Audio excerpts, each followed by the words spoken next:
नमस्कार. आपला विषय चालला आहे तपाचा. तप शब्दाचा अर्थ पण आपण पाहिला आहे. तप करायचं म्हणजे चांगलं तप्त व्हावं लागतं, तापावं लागतं. 12-12 वर्ष तप करावं लागतं. आणि म्हणून आपल्याला कायिक, वाचिक आणि मानसिक अशा 3 प्रकारचं तप, आणि त्या 3ही प्रकारच्या तपामध्ये सत्वरजतम असा सगळा विचार या श्लोकांमधून आणि माऊलींच्या ओव्यांमधून आपण पाहतोय. मागच्या वेळेस केवळ सात्विक तपाच्या 2च ओव्या माऊलींनी दिलेल्या आपण पाहिल्या. तेव्हा असं म्हटलं होतं की खरं तर याबद्दल माऊलींनी आणखीन थोडा प्रकाश टाकला असता तर बरं झालं असतं. पण माऊलींनी असं म्हटलं की हे जे कायिक, वाचिक, मानसिक असं जर 3 प्रकारचं तप मी तुला सांगितलं अर्जुना, हे 3ही तप 3ही प्रकारचं म्हणजे कायेनं, वाचेनं आणि मनानं करायच्या सगळ्या गोष्टी ज्या आहेत आणि वर्षोनिवर्ष निष्ठेनं करायचं आहे. हे जेव्हा निष्ठेनं, परमश्रद्धेनं, अंतःकरण शुद्धीनं केलं जातं, आस्तिक्य बुद्धीनं केलं जातं, ज्ञात्या लोकांकडून त्याला सात्विक तप असं म्हटलं आहे. अशी सात्विक तपाची व्याख्या केली. आता आज आपल्याला पुढल्या श्लोकाचा विचार करायचा आहे. गीतेच्या दृष्टीनं 18वा श्लोक आहे. 18व्या श्लोकामध्ये सत्कारमान पूजार्थम तपोदंभेन चैव यत् क्रियते तदिह प्रोक्तम राजसम अचलम ध्रुवम. राजस प्रकारचं जे तप आहे म्हणजे तपच आहे, वर्षोनिवर्ष ते करत आलेले आहेत, त्यामुळे ते तप आहे. पण हे राजस तप कुठलं, तर त्याची वैशिष्ट्य गीता सांगते की ते हे तप, यत तप हे तप सत्कारमान पूजार्थम म्हणजे आपला सत्कार व्हावा, मान मरातब मिळवावा, लोकांनी आपल्याला चांगलं म्हणावं, लोकांनी आपलं कौतुक करावं, असं काहीतरी प्राप्त होण्यासाठी केलेलं असतं. राजस तपाचा विचार करताना सत्कार मान पूजार्थ, सत्कार समारंभ आपले व्हावे, मान सन्मान व्हावा, होर्डिंग मोठी मोठी चौकामध्ये लाखावीत वाढदिवसाची, अशा प्रकारचं जे आहे. 12-12 वर्ष तपश्चर्या केली आहे, परंतु ती अशी स्वार्थासाठी असेल तर त्याला तप कसं म्हणायचं, त्याला राजस तप म्हणायचं. दुसरं म्हटलं आहे दंभेनं, ज्यामध्ये दांभिकपणा म्हणजे खोटेपणा असतो, दिखाऊपणा ज्याला म्हणतो तसा दिखाऊपणा, खोटेपणा, मीपणा, अहंकार ज्याच्यामध्ये भरलेला आहे, असं जे आहे ते हे राजस तप आहे. आणि आणखीन 2 हे सांगितले दोष म्हणजे विशेष असे अध्रुवम आणि चलम. अध्रुवम म्हणजे अनिश्चित, काही खात्रीच नाही, सारखं क्षणिक बदलणारं, आत्ता हे आणि मग ते असं बदलणारं, असं जे आहे त्याला राजस तप म्हणायचं. थोडासा आपण विचार केला की हे अशी राजस प्रवृत्ती असणारी, राजस श्रद्धा असणारी माणसं जे काही करतात त्याला आता म्हणायचं की राजस तप आहे, असा त्याचा अर्थ. म्हणजे ते असं भासवतात, जे काही करतायत ते दाखवण्याची अशी जास्त त्यांची वृत्ती असते. म्हणून मग सात्विक माणसाचं जे तप आहे त्याची जी भावना असते त्याची निरपेक्ष भावना असते, तर त्याला काहीच नको असतं. काही फळाचा विचार न करता काही फळ मिळावं म्हणून ते केलेलं नसतं. इथे तसं नाही, इथे लोकांनी निदान आपलं कौतुक तरी करावं अशी अपेक्षा असते, आपला मानसन्मान व्हावा, काहीतरी वर्तमानपत्रात फोटो यावा, अशी काही अपेक्षा असते. आता हे आपल्याला इतक्या गीतेत आणि ज्ञानेश्वरीत सांगितलं आहे म्हणून आपण असं म्हणतो आहे. पण बारीक थोडासा विचार केला तर असं वाटतं की अलीकडे व्हॉट्सॲपवरती असतो फॉरवर्डच मेसेज, म्हणजे आपण काही लिहिलेलं असतो स्वतःने असं मुळीच नाही, कोणीतरी पाठवलेलं असतं, पण ते आपण फॉरवर्ड केलं की त्याला लाईक केलं नाही म्हणून सुद्धा लोक रागावतात. आता हे ह्याच्यात काय म्हणावं की हा मेसेज काही स्वतः तयार केलेला नाही आहे, पण पाठवला आणि त्याला लाईकच नाही केलं, हे असं अपेक्षा असणं की मी पाठवलेल्या ह्या मेसेजबद्दल काहीतरी आलं पाहिजे आपल्याला उत्तर, अशी अपेक्षा असणं हे राजस तप आहे. असते लोकांना सवय, आपण करू ती गोष्ट लोकांनी काहीतरी ती उचलून धरली पाहिजे, अशी जी वृत्तीची माणसं असतात. आता आपण संत ग्रंथाचा अभ्यास करतो त्यामुळे याच्यात पडूया नको. एक राजस तपाचं उदाहरण म्हणून तुकाराम महाराजांच्या चरित्रामधली एक गंमतशीर कथा आहे. देहूला एकदा एक उत्तम प्रवचनकार आले होते आणि 7 दिवसाचा त्यांचा प्रवचनाचा कार्यक्रम होता. खूप लोक, अगदी खेडेगावातली आजूबाजूची लोक बैलगाड्यातनं वगैरे असे एकत्र येऊन त्या प्रवचनाला येत होते. आणि लोक खूप कौतुकही करत होते की प्रवचनकार खूप छान प्रवचन करतात. पण तुकाराम महाराज काही गेलेच नाही. तर एक जण गावातला माणूस तुकाराम महाराज म्हणाला, का हो तुम्ही येत नाही? तर महाराज म्हणाले की अहो वेळच होत नाही मला. आता त्यावरती त्या माणसाने काय तर परीक्षा केली की वेळ काय ना, विठ्ठल विठ्ठल विठ्ठलच तर करत असतात, त्यांना काय वेळच आहे. पण तेवढंच राहिलं. पण मग काय माहीत नाही, तुकाराम महाराजांना असं वाटलं की जाऊ दे, जाऊ आपण. म्हणून शेवटच्या दिवशी लोकांना बरं वाटावं म्हणून.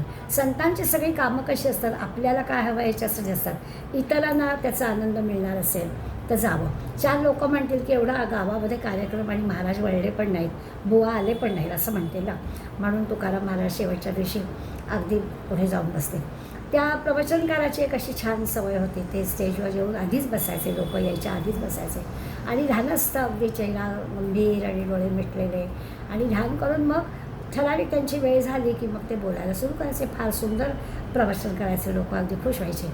आणि शेवटच्या दिवसाचं प्रवचन सुरू झालं मात्र, म्हणजे डोळे उघडले मात्र, आणि समोर पाहतात तर बुवा. आणि मग त्याला आनंद झाला, अरे वा वा, तुम्ही केव्हा आलात, असं त्यांनी अगदी व्यासपीठावरून तुकाराम महाराजांची दखल घेतली आणि विचारलं. त्यावर तुकाराम महाराज म्हणाले, तुम्ही बिदागीचा विचार करत होतात ना, तेव्हाच मी आलो. आपल्याला अर्थ कळला की ध्यान करतो आहे, 7 दिवस प्रवचन केलं आहे, लोकांना आवडलं आहे, सगळं बरोबर आहे. पण या 7 दिवसाच्या मालिकेनंतर जे काही मिळणार आहेत पैसे, त्या पैशाविषयी डोक्यात विचार आहे की मुलीचं घरात लग्न काढलं आहे, तर या पैशाची आपल्याला नितांत गरज आहे, तर बिदागी चांगली मिळाली तर बरं, वगैरे विचार ध्यानामध्ये असताना या प्रवचनकाराचे येत होते. बुवानी बरोबर हे जाणलं आहे आणि त्यामुळे त्यांनी असं उत्तर दिलं. हे जे काही आहे हे असं बिदागी घेऊन करणं, याला खरं म्हणजे राजसत्तप असं म्हटलेलं आहे. आपल्याकडे उपोषण करायला बसतात. अगदी आजूबाजूला अशी काही रचना असते की हा माणूस 2 दिवस झाले, 4 दिवस झाले, 8 दिवस झाले, 10 दिवस झाले, काही खात नाही, पीत नाही, आणि तरी देखील पांढरे कपडे घालून अगदी आयटीत बसला आहे, लोक काय सन्मान करत आहेत. प्रत्यक्षात आपल्याला नंतर कळतं की काही नाही, रात्री मजबूत खातात, दिवसा न खातात बसतात, हा शो सगळा असतो. तर हे जे राजस तप आहे ना, हे सगळे शो ज्याचा असतो त्याला म्हटलेलं आहे. त्यामुळे 750 वर्षापूर्वी माऊलींनी राजस्तपाचं उदाहरण दिलं असतं, तरी आता आणखीन त्याच्यामध्ये भर घातलेली आहे असं आपल्याला लक्षात येईल. ही जी माणसं आहेत ती फार मानी असतात, आपला मान सन्मान व्हावा. म्हणजे खरं तर ते जे काही करतात त्याच्यामध्ये स्वतःचा पैसा पण खर्च करतील, काही करण्यामध्ये कसूर करतील असं नाही, पण त्यांना व्यासपीठावर जागा लागते, त्यांचा मान मरातब सगळं झालं पाहिजे. बरं, हे सगळं करतात त्याच्यामागे असं की मोठी श्रद्धा असते, निष्ठा असते, अशातला भाग नसतो, दंभ असतो जास्त, दिखाऊपणा जास्त असतो. आणि पुन्हा आपल्याला हवं आहे तसं झालं नाही तर ते मधून सोडून पण जातात दुसरीकडे, पक्षबदल असं पण असतं. त्यामुळे हे वर्षोदिवर्ष करणं, निष्ठेने करणं, श्रद्धेने करणं, हे सात्विक तपाच्याबद्दल ठीक आहे, पण राजस तपामध्ये आपल्याला हे दिसत नाही. अशा अर्थाने आपण विचार करायचा आहे. माऊली आपल्याला काय म्हणतात ते आपण बघूया. 242व्या ओवीपासून माऊली आपल्याला राजस तप सांगणार आहेत. माऊली म्हणतात, ना तरी तपस्थापने लागी, दुजेपणा मांडुनी जगी, महत्त्वाचा शृंगी बैसावया. शृंगी म्हणजे शिखर. ते म्हणतात की ह्या अशा प्रकारच्या तपाच्या निमित्ताने, तो जे की तप करतो आहे, अनेक वर्ष एखादं कार्य करतो आहे, त्याच्या निमित्तानं तो इतरांपेक्षा काहीतरी वेगळेपणा दाखवतो आहे. तुम्ही काल आला आहेत, मी आज 12 वर्ष इथे काम करतो आहे, असं जे काही म्हणलं असतं ना, तसं ते वेगळेपणा दाखवण्याची, म्हणजे मोठेपणा मिरवण्याची किंवा मोठेपणा मिळवण्याची, अशी त्याची एक प्रकारची महत्त्वाकांक्षा असते. ना तरी तपस्थापने लागी, दुजेपणा म्हणजे दुसरेपणा, तो दुसऱ्याशी तो तुलना अशी करतो, तुम्हाला माहीत नाही म्हणजे तो किती वरच्या शिखरावर, अशी त्याची काहीतरी, आपण उंचीवर आहोत, आपल्याला इथली सगळी माहिती आहे, अशा प्रकारची महत्त्वाकांक्षा सांगणारा, धरणारा असा हा राजस तप करणारा असतो. त्रिभुवनीची या सन्माना, न वचावे ठाया आना, धुरेशी या आसना भोजना लागे. पुढल्या ओवीत सांगतात की त्रिभुवनात, जगामध्ये सगळीकडे त्रिभुवनाचे सन्मान, जगातील सगळी जी काही मान्यता आहे ती दुसऱ्या कोणाला नाही मिळता कामा.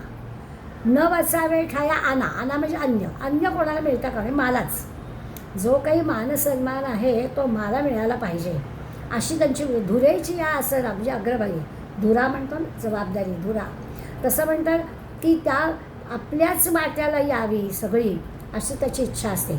सगळे भोजनादी समारंभात सुद्धा सगळीकडे आपल्याला अग्रस्थान मिळालं पाहिजे, लोकांनी आपल्याला मानाने सन्मानाने केलं पाहिजे अशी त्याची अपेक्षा असते. आणि पुन्हा जगातील सगळी मानमान्यता अशी थोडी थोडकी नाही, सगळी जी काही मानमान्यता आहे ती बाकी कोणाला नाही मिळतं का, आपल्याला मिळाली पाहिजे असा जो करणारा असतो त्याला राजस तप करणारा म्हणायचं. विश्वाची या स्त्रोता आपण होवावया पात्रा, विश्वे आपली या यात्रा करावी यावे. पुन्हा विश्वाचाच विचार केला, मग असे त्रिभुवन शब्द वापरला, आता विश्व वापरला.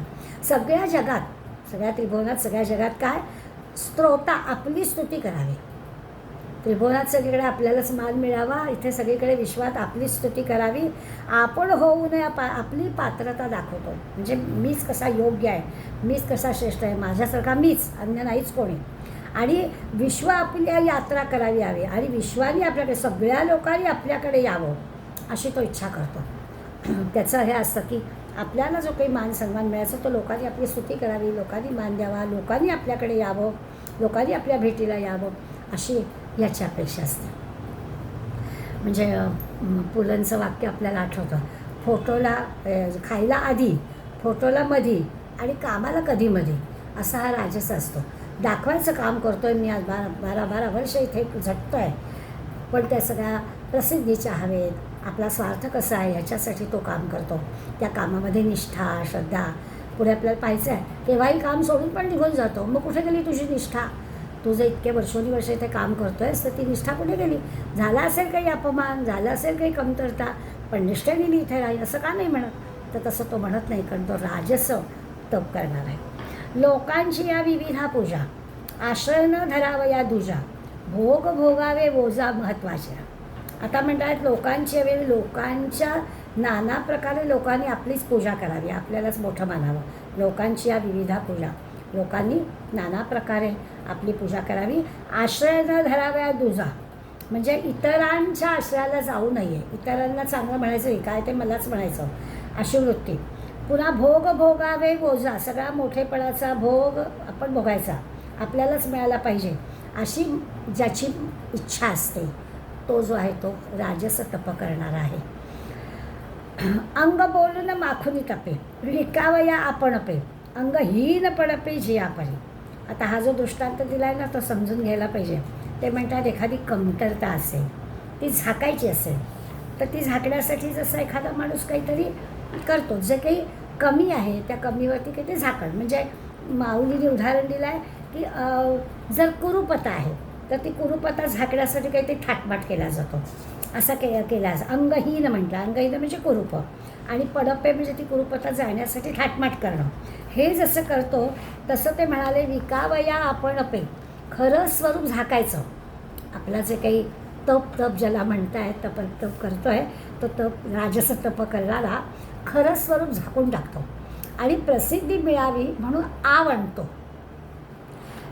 खरं झाकायचं आणि ते कळतंच ना आज ना उद्या, तर तसं खरं झाकून काही उपयोग होत नाही, पण ते त्याला कळत नाही. तो राजस तप करणारा असं करतो, आपलं दाखवतो वेगळं आणि लोकांना माहिती आहे सगळा पुढे पुढे करतो, याला काही मान नाही आहे तिथे, पण पुढे पुढे मात्र करतो असं लोक म्हणतातच, पण याला ते कळत नाही, कारण याचं हे राजस तप असतं.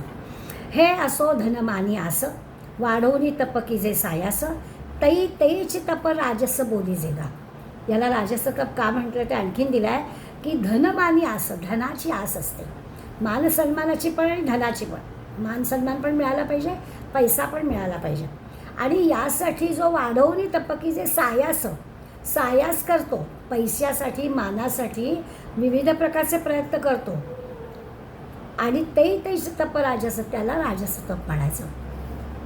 आपल्या स्वार्थासाठी, आपल्या मानमरातासाठी, द्रव्य मिळण्यासाठी, पैसा मिळवण्यासाठी करतो, म्हणून त्याला राजस तप म्हणायचं. परी पहुरणी जे दुहिले ते गुरु न दुभेची व्याले, का उभे शेत चरिले पिकावया नुरे. या 248 ओळीमध्ये 2 उदाहरणं दिलेत, दृष्टांत दिलेत माऊलीने. आपल्याला थोडे अपरिचित असणारा दृष्टांत आहे, पहिला आहे तो, पण अर्थ कळेल आपल्याला. पहुरणी शब्द आहे, पहुरणी याचा अर्थ गाईला होणारा एक रोग आहे, एक प्रकारचा रोग आहे. ही परिपहुरणी जे दुहिले, काय होतं, गाईला हा पहुरणी नावाचा रोग झाला तर तिचं दूध आटून जातं, दूध देत नाही गाय. ते गुरु न दुभेची व्याले, अगदी गाय व्यायली तरी दूध देत नाही. म्हणजे गाईला तो जो रोग झाला की इतकं तिचं दूध आटतं की दूध येतच नाही.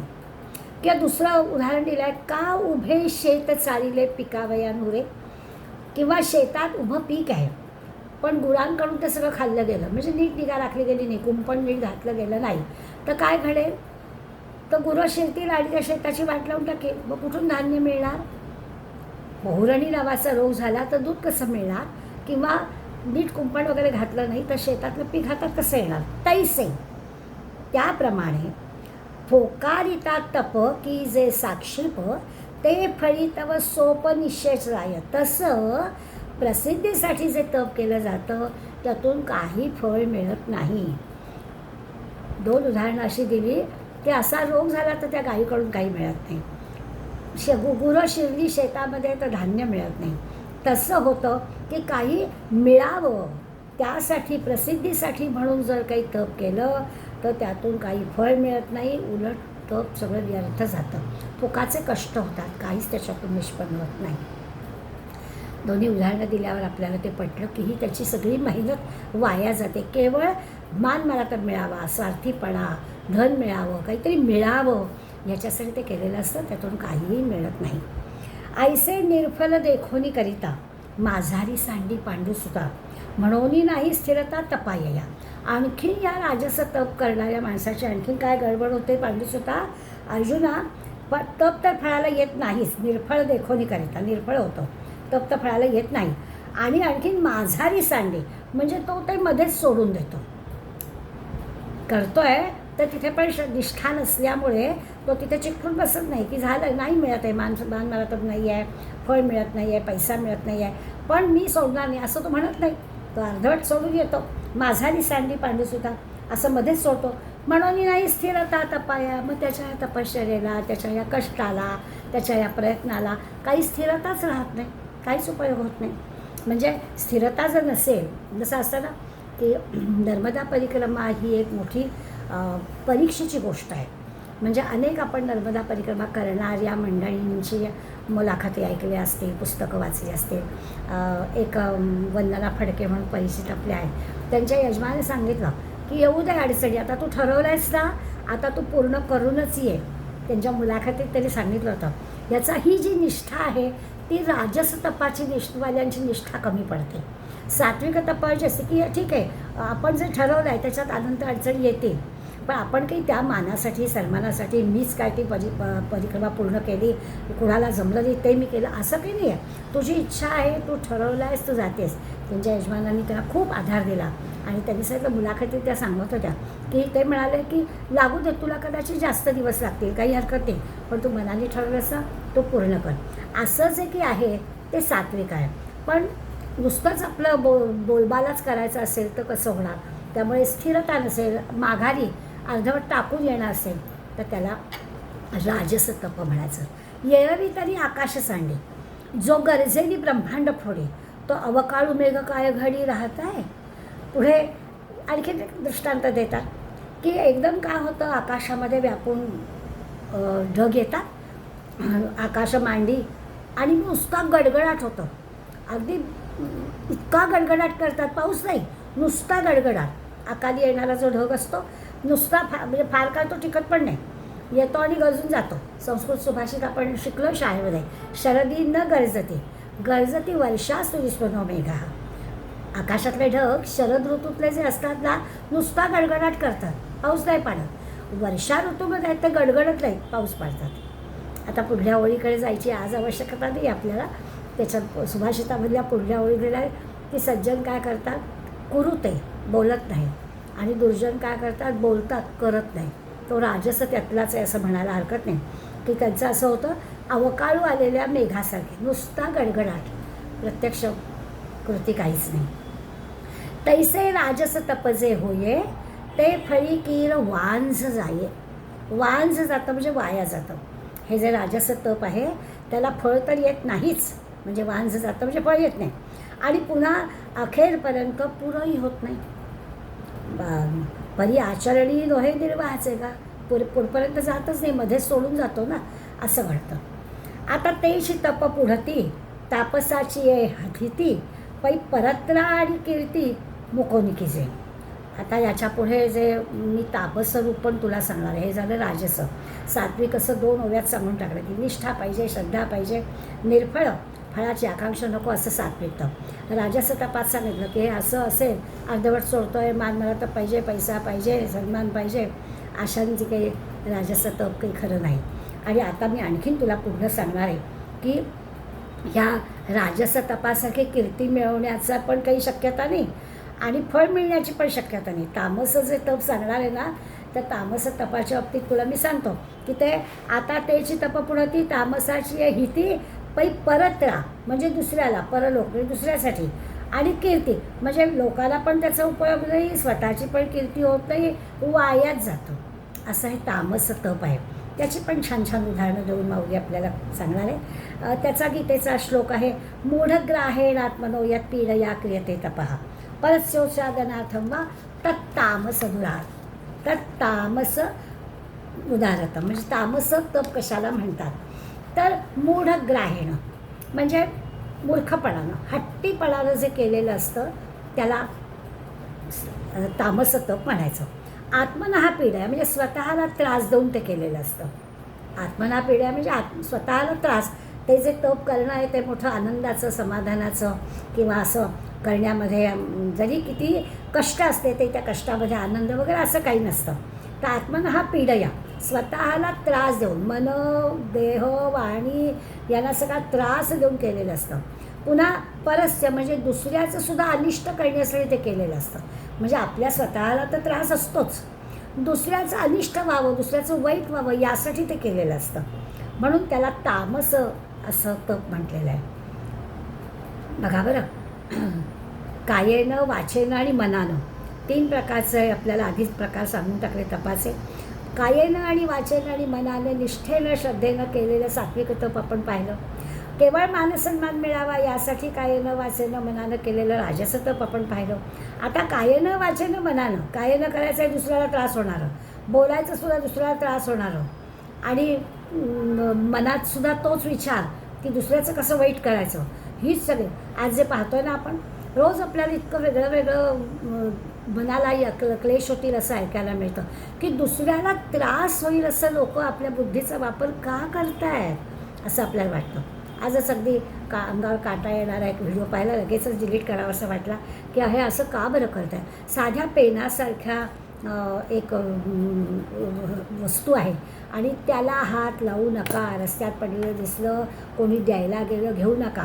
पण पेन ही गोष्ट अशी आहे की चटकन आपण मागचा जे पेनाचं मागचं बटन ते पटकन असं दाबो आणि ते केलं की लगेच स्फोट होतो आहे आणि हात असे भाजल्यासारखे वगैरे होत आहेत. तर ही जी दुसऱ्याला पीडया, दुसऱ्याला त्रास देण्याची गोष्ट आहे, ही का बरं करताय, त्याच्यातून काय मिळतं.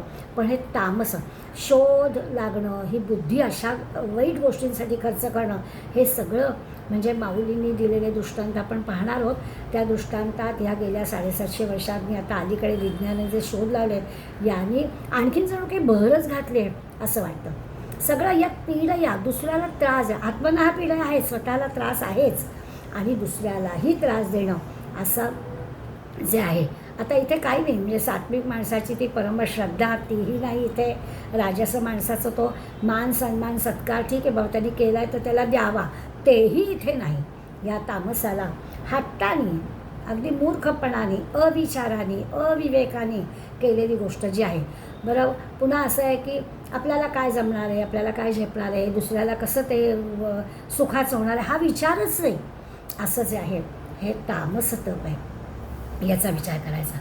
आता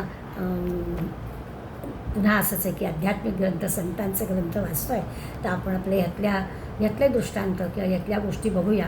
व्यावहारिक सद्यस्थितीमध्ये भोवताली चालणाऱ्या तामस तपाचा विचार केला म्हणजे इतके वर्ष शोध घ्यायचा, बँकांमध्ये शोध घेऊन ह्याच मोबाईलच्या सहाय्यानं बँकातले आपले पैसे घेणारं, हा जो अभ्यास आहे, एका अर्थाने ते तपच आहे, अभ्यास केलेलाच आहे, पण दुसऱ्याच्या फसवणुकीसाठी अभ्यास केलेला आहे. याला काय म्हणायचं, हे तामस तप आहे. त्यामुळे आपल्या चालू काळामधल्या या अशा दुसऱ्याला त्रास देणाऱ्या उदाहरणांची काही कमी नाही आहे. पण आपण संत ग्रंथाचा अभ्यास करतो आहे, तर आपण विचार करूया की खरंच आहे की आपण 13 कोटी जप केला तर भगवंत श्रीरामराया दर्शन देतात. आणि म्हणून जर आपण ठरवलं की मी 13 कोटी जप करणार, एखाद्या प्रापंचिक स्त्रीनं काही तिला जबाबदारी आहेत प्रपंचाच्या असं म्हणणाऱ्या स्त्रीनं 13 कोटी जप करेल असं म्हटलं तर ते कसं शक्य आहे? असं नाही जमणार. त्यामुळे कुठलाही काहीतरी विचार करा, आपल्याला काय झेपेल असा विचार करून आपण एखादा संकल्प करावा, असं या तामस तपाच्या बाबतीत आपल्याला म्हणावं लागेल. आपल्याला न झेपणाऱ्या गोष्टी आपण करू नये, शरीराला कष्ट देणाऱ्या गोष्टी करू नये. उपास करणं वाटेल तेवढे, किंवा काही काही असं सूर्याकडे एकटक पाहत राहणं, किंवा पंचाग्नी साधना, भोवताली अग्नीला ठेवायचा आणि दुपारी 12 वाजता त्या भोवताली असणाऱ्या अग्नीच्या मध्ये उभं राहायचं, किंवा नर्मदा परिक्रमेला जाताना सूर्यनमस्कार घालत जायचं, किंवा एकाच पायावर उभं राहायचं आणि ग्रंथाचं वाचन करायचं. असे जे या शरीराला पीडा देणारे, आपल्या स्वतःला पण त्रास देणारे, आणि त्याच्यातून काय निष्पन्न होणार ना. तर अशा प्रकारचं जे करणारं असतं त्याला तामस म्हणायचं. जिभेला काहीतरी लोखंडी असा हुक अडकवून घेणं, सुया टोचून घेणं, अशा अगदी खूप सगळ्या जुन्या ग्रंथातून आपल्याला असं दासबोधार्थ तामसी गुणांचं वर्णन आपण समर्थाने केलेलं वाचलेच आहे. हे सगळं जे की मूर्खपणाचं आहे, म्हणजे हट्टीपणा ज्याला म्हणतो तसा, चुकीच्या दिशेनं नेणारा असा हे काही शास्त्रसंमत नाही असं काही करणं. आपण विचार केला तर तुमच्या आमच्यासाठी जर की एखादा ग्रंथाचा आपण अभ्यास करतो, दासबोधाचा अभ्यास करायचा, तर आपण 12 वर्ष दासबोधाचा अभ्यास करावा लागतो. तेव्हा कुठे आपल्याला त्या ग्रंथाशी जरा जवळ होते, ओळख होते. अशाला तप म्हणायचं. आणि त्या मग अभ्यासाचा आपल्यासाठी आणि इतरांसाठी उपयोग होतो आहे काही पाहायचं. याला खरं म्हणजे असं अभ्यास करणं पारायण म्हणतात. पण तामस असेल तर कसं, एका पाठोपाठ 11 वेळा नुसतं ते भरड वाचन, समर्थाने शब्द वापरला आहे भरड वाचन, तर त्याला काही अर्थ नाही आहे. त्यामुळे आपल्याला झेपेल असे संकल्प करणं, असे काही गोष्टी करणं हे महत्त्वाचं असतं. 7 दिवसामध्ये ग्रंथाचं पारायण करणं, रोज ठराविक तेवढे समास वाचणं हे बरोबर आहे, किंवा महिनाभरामध्ये ग्रंथ वाचणं हे बरोबर आहे. समुदायामध्ये ग्रंथ वाचणं आपण केलं होतं, आपल्याला आठवतच आहे की आपण एका दिवसात ग्रंथ लिहिण्याचा संकल्प केला, परंतु आपण तो समुदायाचा केला होता. पहिलाच प्रयोग होता आणि कल्पनेत नसणारं यश आपल्याला मिळालं. सकाळी 6 वाजता सुरू केलं काय, आणि प्रत्येकाने एकच समास लिहायचा होता, एकच समास लिहायचा आणि आपण निघून जायचं. आणि असं 1, 2, 3 करता करता 200 समास 7-8 तासात दुपारी 2 वाजेपर्यंत झालेसुद्धा. पण तो समुदायानं करायचा संकल्प आपला होता.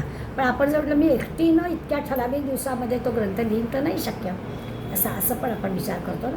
त्यामुळे काय आपण करतो आहे, कसला अभ्यास करतो आहे, कुठला ग्रंथ वाचतो आहे, आपल्याला किती झेपणार आहे, या सगळ्याचा विचार न करता एखादी गोष्ट करणं, त्याला भरड वाचन. अलीकडल्या काळामध्ये आपण एक शब्द वापरूया की असतं ना विंडो शॉपिंग, की काय घ्यायचं काय नसतं, आपलं जायचं तसं आपला ग्रंथ डोळ्याखालनं घालवायचा, असं नाही आहे. मग त्याला काहीच अर्थ नाही आहे. त्यामुळे हे तामस तप जे आहे, स्वतःला पण काही मिळत नाही, दुसऱ्याला पण काही मिळत नाही, स्वतःला पण त्रास होतो, दुसऱ्याला पण त्रास होतो. इतकं काय दुसऱ्याचं वाईट व्हावं म्हणूनसुद्धा त्या काळामध्ये जारण मारण चेटूक वगैरे अशा गोष्टी असायच्या. आणि तसं करणं, मूठ मारणं वगैरे वगैरे आपल्याला म्हणून माहिती आहे, परंतु हे पूर्वी केलं जायचं आणि त्याला तामस तप म्हणायचं. म्हणजे दुसऱ्याचं काहीतरी वाईट व्हावं, अघोरी विद्या ज्याला म्हणतात, असं करणं हे तामसी तपाची गोष्ट आहे.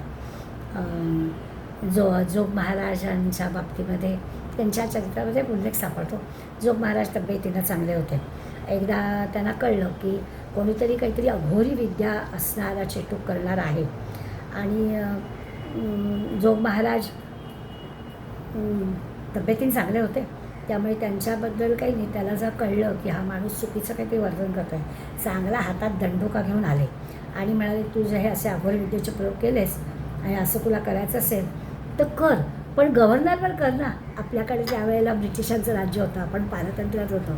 तर जोग महाराजांनी हातात दंडुका घेतला आणि त्या अघोरी कृत्य करणाऱ्या ही अशी अघोरी विद्येचा काहीतरी उपयोग करणारा जो होता त्याला सगळं तुला करूनच दाखवायचं असेल तर त्या गव्हर्नरावर कर.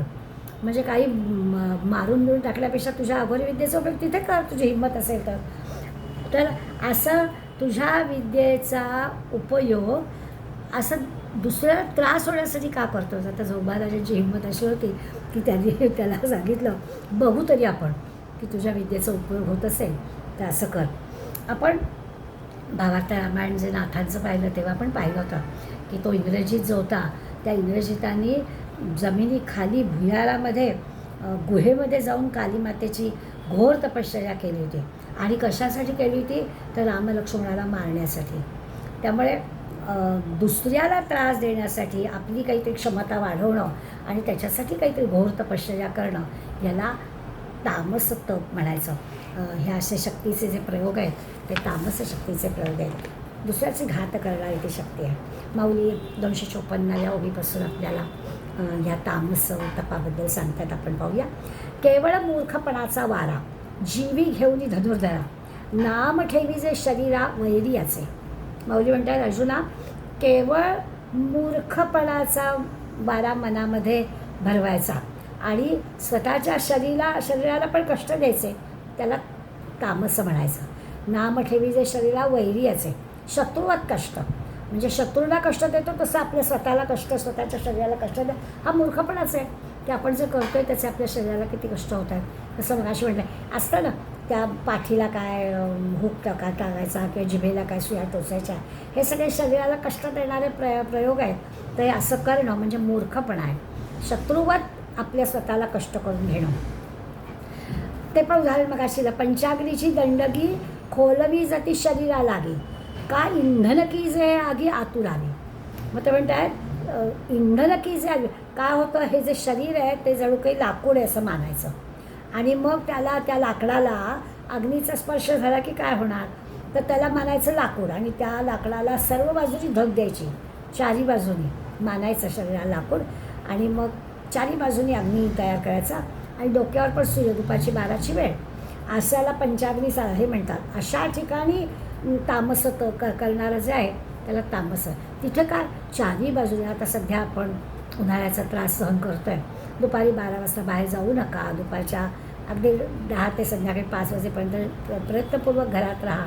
असं का सांगितलं तर हे पंचाग्नी साधन आहे. दुपारची वेळ आणि एवढा उन्हाळा तर हे करू नका. स्वतःच्या शरीराला त्रास आहे म्हणून करू नका. आणि हा तामस तप करणारा नेमकं शरीराला त्रास देऊन हे असं काहीतरी करतो त्याला तामस तप म्हणायचं. माथा जाळी ती गुगळू, पाठी घाली जाती गळू, अंग जाळी ती इंगळू, जळत भिवा. अजून 3 दृष्टांत माऊली देतात. त्यामुळे डोक्यावर गुगुळ ठेवून जाळतात. वरती गुगुळ ठेवायचं आणि अग्नी लावायचं. तर काय गरज आहे असल्या गोष्टी करायच्या. पाठीला गळ टोचायचा किंवा भोवताली अग्नी पेटवून शरीर जाळायचा. इंगळू, अंग जाळी ती शरीर विंचू चावल्यासारखं करायचं. हे सगळे काय कष्ट देऊन हे असं विपरीत करणी ज्याला म्हणतो, ही विपरीत करणी करणं, शरीराला त्रास देणं हे तामस तप आहे. दवडोनी श्वासोश्वास, श्वासोश्वास घ्यायचाच नाही. नाक तोंड दाबून धरायचं, बंद करायचं. दवडोनी म्हणजे श्वासोश्वास बंद करायचा. किजती वायाची उपवास, का घेपती घुमाचे घास अधोमुखे. एक तर नाक तोंड बंद करायचं. आता काय होणार, जीव घाबरा होईल. आपण साधं पोहताना सुद्धा नाकातोंडात पाणी गेलं की 2 मिनटं आपल्याला त्रास होतो. इथे तर मुद्दाम बंद करायचं. किंवा व्यर्थ उपास करायचे, किंवा उलटं टांगून घ्यायचं स्वतःला आणि खालून धूर द्यायचा. का घेते घुमाचे घास अधोमुखे. अधोमुखे म्हणजे तोंड खाली वरती टांगून घ्यायचा आणि खाली धूर तयार करायचा.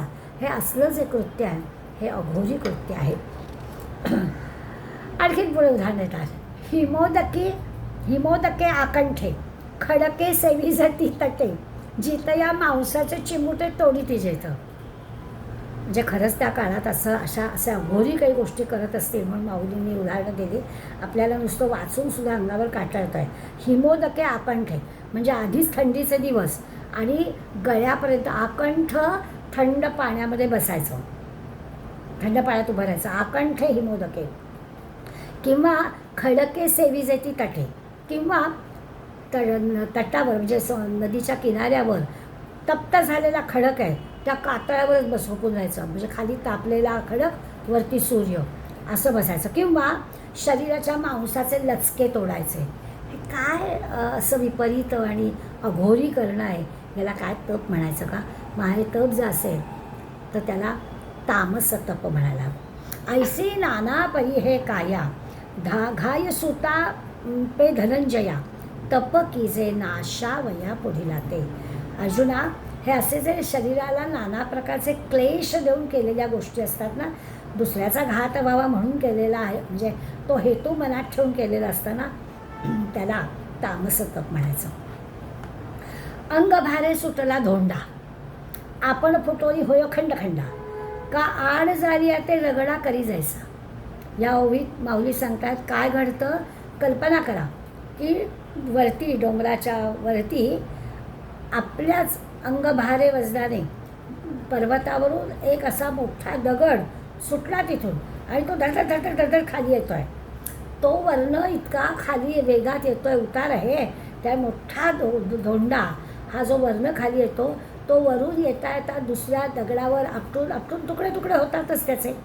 म्हणजे मोठा जरी दिसायला असा मोठा वजनाने असला तरी तो उतारावर येत असल्यामुळे येताना त्याचे दुसऱ्या दगडांवरती खडकांवरती आपटून तुकडे तुकडे होतातच. शिवाय आड जे येत आहे त्या आड येणाऱ्यांचा पण तो चुराडा करतो. हे स्वतःचा चुराडा होतोच आणि आड येणार मग झाडं असतील, झुडपं असतील, दगड असतील, येताना आणखीन आणखीन दगड तो वर्ण घेऊन येत असेल, असं सगळं घडतं. हा तामसी तप करणारा स्वतः तर तो झालंच, त्याचं नुकसान होतंच, पण त्याच्या ह्या तामस याच्यात अडकणारी जी मंडळी आहेत त्यांचं पण नुकसान तो करतो. तेवी आपुलिया आटणिया सुखे असत या प्राणिया जियावया शिराणिया कीजती गा. पुढे म्हणतायत की त्याला तसं करण्याकरता, म्हणजे तसं जिंकण्याकरताच म्हणायचं, ती जी काही त्याला इच्छा आहे काहीतरी करावं अशी, त्याप्रमाणे स्वतःचा नाश करून घेतो. तो जो दगडाचं धोंड्याचं उदाहरण दिलं आहे ते आपल्याला कळतं आहे की तो स्वतःचा तर नाश करून घेतो. काही सुखी किंवा श्रेष्ठ जे प्राणी असतील त्यांना खाली ओढतो, म्हणजे दुसऱ्याला पण त्रास देतो. अशी दुसऱ्याला त्रास द्यायची इच्छा बाळगणारा ओढी परतलेला असते. तेवी आपुली आटणिया, म्हणजे स्वतःचं होतंच आहे नुकसान. सुखे असं त्या प्राणिया, पण जे खरे आता वाटेतली जी झाडं आहे, झुडपं आहे, त्यांचा बिचाऱ्यांचा काय दोष, पण तो वर्ण धोंडा जो येतो उतारावर तो सगळ्यांना त्रास देत निघून जातो. जी आवया शिराणिया, तर जिंकण्याकरता जणू काही त्याची इच्छा तीच असते की त्यांना पण घेऊन जायचं की जती का, असं घडतं. अशी जी काही दुसऱ्याला आपल्याला होतोच पण आपल्याबरोबर त्यालाही त्रास व्हावा अशी इच्छा बाळगतात ते तामसी तप करणारे असतात. किंबहुना हे वोखटी घेऊन क्लेशाची हातवटी तपनी फजे ते किरीटी तामस होय. पुढे म्हणतात अर्जुना, असं जे व्यर्थ वोखट दुष्ट तपाचरण केलं जातं, दुसऱ्याला त्रास देणं जे आहे ते दुष्ट आहे असं जे केलं जातं, किंबहुना हे वोखटी घेऊन क्लेशाची हातवटी, दुःख देणार आहे, त्याच्यातून काहीच दुसरं निष्पन्न होत नाही, व्यर्थ जातं, दुष्टपणाने तपासण केलेलं असतं. आणि असं जे किरीटी अर्जुना हे जे तप आहे ना ते तामस होय. एवं सत्वाधिकांचा अंगी पडिले तपतीही भागी झाले तेही तुझं चांगी डाविले व्यक्ती. अशा प्रकारे सत्व अधिक म्हणजे सत्व रजतम सगळे हे तुला मी तिही भागी, म्हणजे कायिक वाचिक मानसिक तिन्ही प्रकारचं सत्व रजतम. सात्विक तप करणारा कायिक सात्विक कसं करतो, वाचिक सात्विक कसं करतो, हा सगळा विचार आपण केला. हे तीनही प्रकार मी तुला स्पष्ट करून सांगितले. आता बोलता प्रसंगा आले म्हणून पैगा. आता प्रसंग आलाच आहे, ओघानंच आलं आहे, म्हणून करू रूपदान लिंगा त्रिविधातया. तर आता मी तुला त्रिविध प्रकारचं सत्वरजतम तिन्ही प्रकारचं दान कसं असतं ते सांगणार आहे. यथगुणाचे निबोधे दानही त्रिविध असे झाले तेच ऐक पाहिले सात्विकायचे. अशा हे जे सत्वरजतमाच्या गुणाने योगाने हे जे तीन प्रकार दानाचे होतात तेही आता मी तुला सांगतो. सुरुवातीला मी सात्विक दान सांगणार आहे. गीतेच्या दृष्टीनं श्लोक आहे, दातव्यमिती दानम दीयते नुपकारिणे देशे काले च पात्रे च तद्दानम सात्विकम स्वतम. सात्विक दान कशाला म्हणायचं ते 20व्या श्लोकात भगवंतांनी सांगितलं. दातव्य इति दानम, दान देणं हे दातव्य म्हणजे कर्तव्य आहे, अशा भावनेनं करणं. त्याला सात्विक दान म्हणायचं. दातव्यमिती यद्दानम, यद्दानम दातव्यमिती, म्हणजे जे दान द्यायलाच पाहिजे, म्हणजे कर्तव्य आहे आपलं हे करणं, त्याला सात्विक म्हणायचं. आणखीन काय, दियते अनुपकारणे, म्हणजे उपकार किंवा आपल्याला त्याच्यातून परतफेड काही मिळणार आहे हा विचारसुद्धा नाही आहे. मी हे केलं म्हणून मला त्याचं काहीतरी रिटर्न मिळेल अशा प्रकारचा विचारही केलेला नाही. परतफेड व्हावी अशी अपेक्षा नाही आहे. पुन्हा देशे कालेच पात्रेश, देश काल परिस्थिती जाणून दिलेलं असतं, त्याला सात्विक दान म्हणायचं. परतफेडीची अपेक्षा नसणारं सात्विक दान. उपकार करतोय म्हणून करायचं नाही आहे ते सात्विक दान. कर्तव्य म्हणून केलेलं आहे ते सात्विक दान. तत् सात्विकम स्मृतम, त्या सात्विक दानाचा विचार आपण करूया. उपनिषदामध्ये एक कथा सांगतात, ती कथा आपण ऐकूया. म्हणजे सात्विक दान भगवंत म्हणजे गीतेत जे सांगितलं आहे आणि माऊलीच्या ओव्या सांगणार आहे त्या आपण पाहणार आहोत. पण उपनिषदातली एक कथा आहे, ती कथा आपल्याला या सात्विक दानाचा विचार कसा करायला सांगते ते आपल्याला कळेल. एकदा काय झालं, म्हणे ब्रह्मदेवाकडे देव, दानव आणि मानव असे तिघही जण गेले आणि त्यांनी असं म्हटलं की आमच्या कल्याणाचं साधन काय आहे ते आम्हाला सांगा, आम्ही काय करू म्हणजे आमचं कल्याण होईल. असं तिघांनी विचारलं. देवानी पण विचारलं, दानवानी पण विचारलं, मानवानी विचारलं. आणि असं म्हणतात ना की सज्जन माणसं किंवा बुद्धिमान माणसं कमी बोलतात. तर ब्रह्मदेवानी ना ह्या तिघांना एक अक्षरी उपदेश केला. काय म्हणाला ब्रह्मदेव? द. आता तावरून ताकभात म्हणायचा तर या द वरून नेमकं काय असा प्रश्न पडेल. परंतु झालं असं की ह्या तिघांनाही त्या दचा अर्थ कळला. मग ब्रह्मदेव म्हणाले, काय तुम्हाला अर्थ कळला सांगा. तेव्हा दचा अर्थ देवांना कळला. देव म्हणाले, आम्हाला कळलं तुम्हाला काय म्हणायचं आहे ते. मग देवांनी सांगितलं की दचा अर्थ दमन, म्हणजे असं झालं आहे की आम्ही स्वर्गात आहोत, त्यामुळे आम्हाला असं विलासी चैनी अशी सवय झाली, असं विलासात चैनीत आपण राहतो, तर आम्हाला तुम्ही दमन करावं, संयमात राहावं असं सांगताय. त्या ब्रह्मदेवानी आम्हाला द सांगितला, याचा अर्थ दमन करावं, संयमाने राहावं असा उपदेश केला आहे, ते आमच्या कल्याणाचं आहे. तर ब्रह्मदेव म्हणाले, अगदी बरोबर, तुम्हाला दचा अर्थ बरोबर कळला आहे, तुम्ही संयमित जीवन जगावं, संयमाने राहावं. उगाच्या उगाच आपल्याला स्वर्गामध्ये सगळ्या प्रकारची सुखं आहेत म्हणून त्या सुखांमध्ये राहू नये, तर दमन असं तुम्हाला मी हे करतो आहे ते तुमच्या कल्याणाचं आहे. राक्षस म्हणाले, आम्हालाही अर्थ कळला. मग राक्षस म्हणाले, तुम्हाला काय कळलं? त्यामुळे तुम्ही द असा उपदेश आम्हाला केलात ना, तर आम्हाला द म्हणजे दया, अंगीकारा असं तुम्ही आम्हाला सांगताय. म्हणजे आम्ही आत्तापर्यंत राक्षसच आम्ही आहोत, त्यामुळे क्रूरपणानं आम्ही फार वागलो आहे, स्वार्थाने आम्ही क्रूरपणा केला आहे, दुसऱ्याला त्रास दिला आहे, तर आम्हाला दया आमच्या अंतःकरणात यावी, दुसऱ्यावर दया आम्ही करावी असं तुम्ही आम्हाला उपदेश करताय, ते आमच्या कल्याणाचं आहे. ब्रह्मदेवानी त्यांना पण म्हटलं की अगदी बरोबर आहे, मला हेच सांगायचं आहे. माणूस पण म्हणाला की आम्हाला पण अर्थ कळला आहे. माणसाने सांगितलं दचा अर्थ आम्हाला असा कळला की द आम्ही खूप संग्रह करतो आहे, आम्हाला हवा आहे, आम्हाला हवा आहे, आमच्या मुलाबाळांसाठी हवा आहे, आमच्या नातवंडांसाठी हवा आहे, 7 पिढ्या पुरेल एवढं ठेवून देतो आहे, तर आम्हाला तुम्ही द सांगितलं आहे, दान करा असं तुम्ही आम्हाला सांगताय. त्यामुळे ब्रह्मदेव म्हणाले, तुमचं पण बरोबर आहे. त्या प्रत्येकाला द एवढाच उपदेश केला, पण तिघांनी आपल्या कल्याणाची गोष्ट ब्रह्मदेव सांगतोय याचा अगदी बरोबर अर्थ सांगितला. उपनिषदातली कथा आहे, त्यामुळे कथा ही छोटी असते, त्याच्यावरून अर्थ काढायचा असतो. तेव्हा आपण सुद्धा माणसाला ब्रह्मदेवानी दचा उपदेश केला आहे, म्हणजे दान करायला शिकवा असं सांगितलं, ते तुझ्या कल्याणाचं साधन आहे असं ब्रह्मदेव सांगतात. त्याचा आपल्याला विचार करायला हवा. आता तो विचार करायचा झाला तर मुळात माणसाची वृत्ती संग्रही आहे, माणसाला सगळं हवं असतं. बरं, त्या संग्रहातून काय होतं? संग्रहातून स्वार्थ वाढतो. किती जमा करावं याचा काही राहतच नाही विवेक. कितीही अगदी बरं नुसतं पैशाच्या किंवा वस्तूंच्या बाबतीत नाही, सर्व बाबतीत अगदी मानापमानाच्या कल्पनासुद्धा वाढत्या असतात. यांनी एवढा मान दिला तर दुसरीकडे गेल्यावर त्याच्यापेक्षा अधिक असं सुद्धा आहे. त्यामुळे दानाचं महत्त्व आपल्याला समजवायचं आहे ब्रह्मदेवाला. त्याच्यामागे आपल्याला जे आहे ते दुसऱ्याला द्यावं. आपल्याला मिळावं ही अपेक्षा न ठेवता आपल्याकडे जे काही आहे ते आपण दुसऱ्याला द्यावं असा विचार ब्रह्मदेव आपल्याला करायला सांगतो आहे. दुसऱ्याच्या उपयोगाचं आहे आणि आपल्याजवळ आहे ते तर लगेचच द्यावं. आपल्याजवळ मला लागेल असा विचार करून आत्ता त्यांना गरजेचं आहे ना, आपल्याला कोणीतरी उभं करेल आपल्याला हवं असेल तेव्हा आत्ता द्यावं.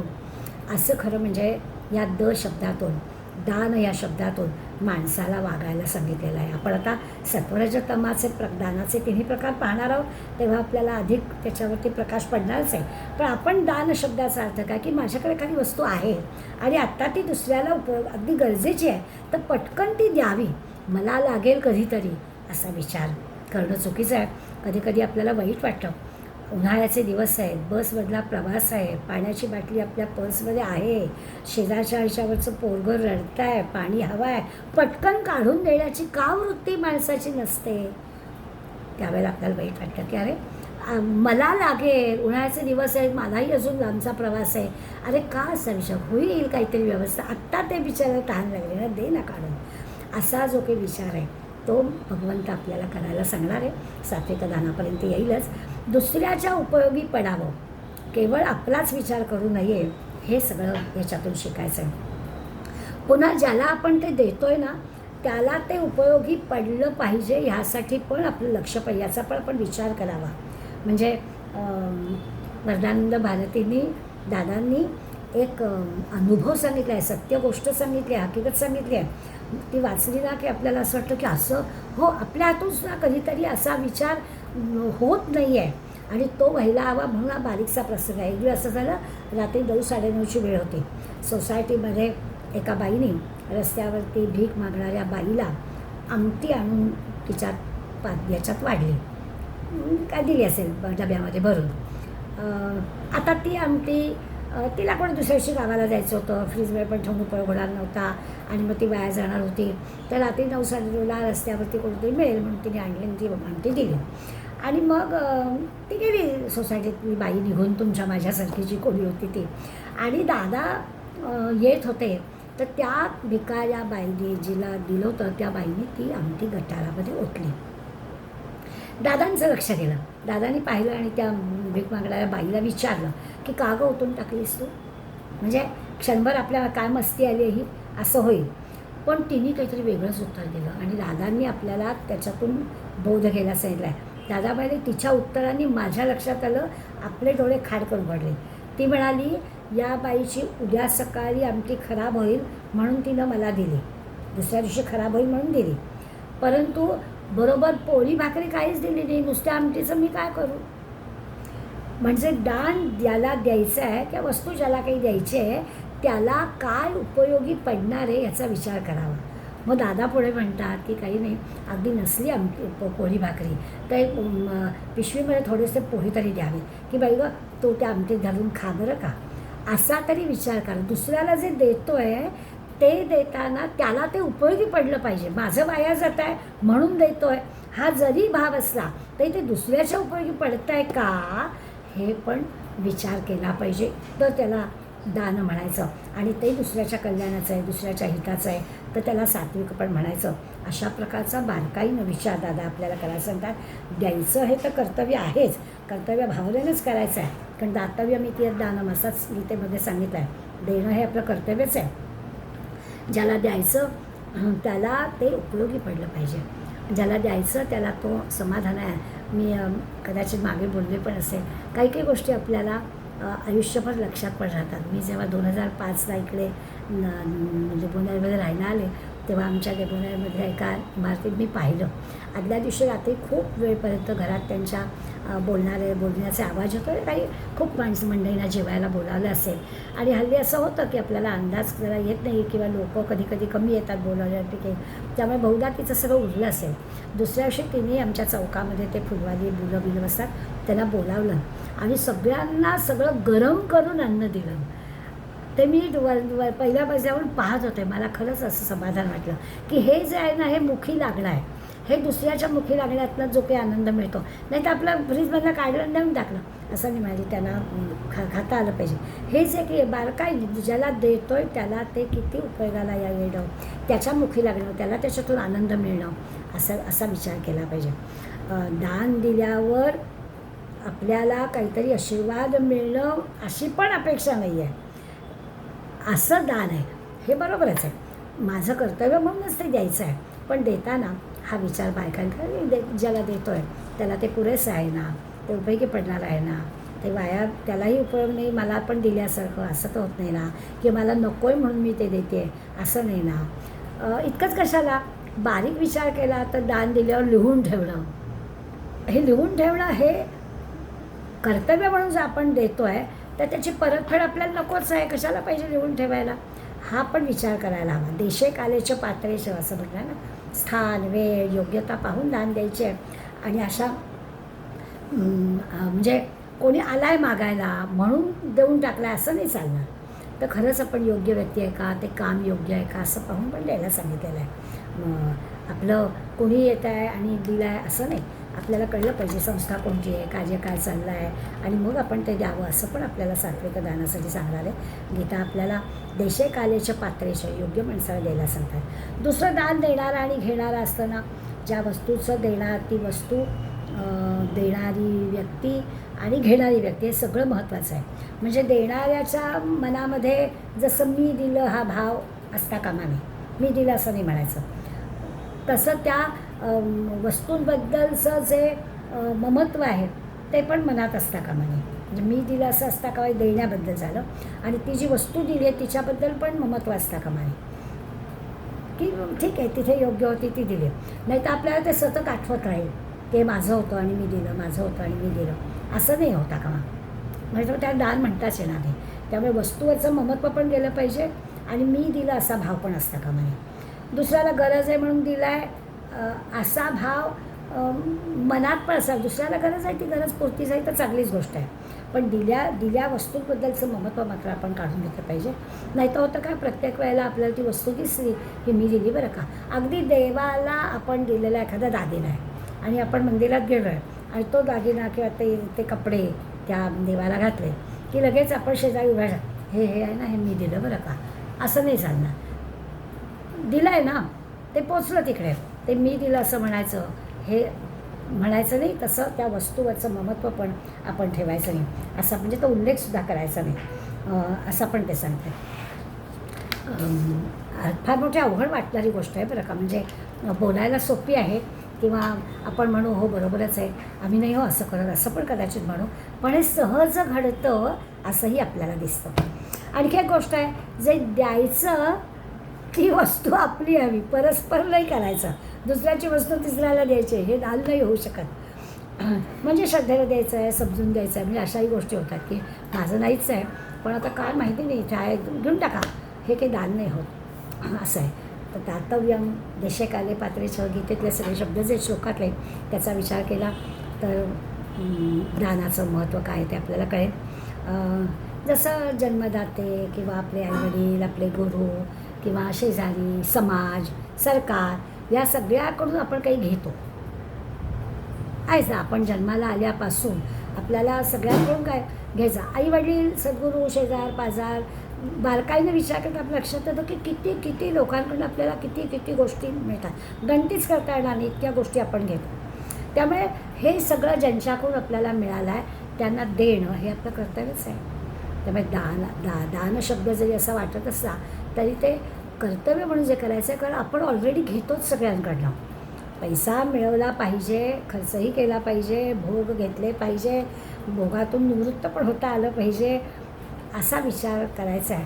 आणि ते देताना हा भाव मनात ठेवायचा, दीयते अनुपकारिणी, उपकार म्हणून, परतफेड म्हणून आपण करायचं नाही आहे, द्यायचं आणि विसरून जायचं, ह्याला सात्विक दान म्हणायचं. वर्तमानपत्रामध्ये कोणातरी व्यक्तीचं काहीतरी आव्हान येतं, अनोळखी असते व्यक्ती, आणि मग तिच्या ऑपरेशनसाठी आपण काही मदत करतो, ते सात्विक असतं. आपल्याला माहीत पण नसते, पण आपल्याला असं वाटतं की ठीक आहे आपल्याला जवळ आहेत आणि ह्यांना गरज आहे, देऊन टाकावे.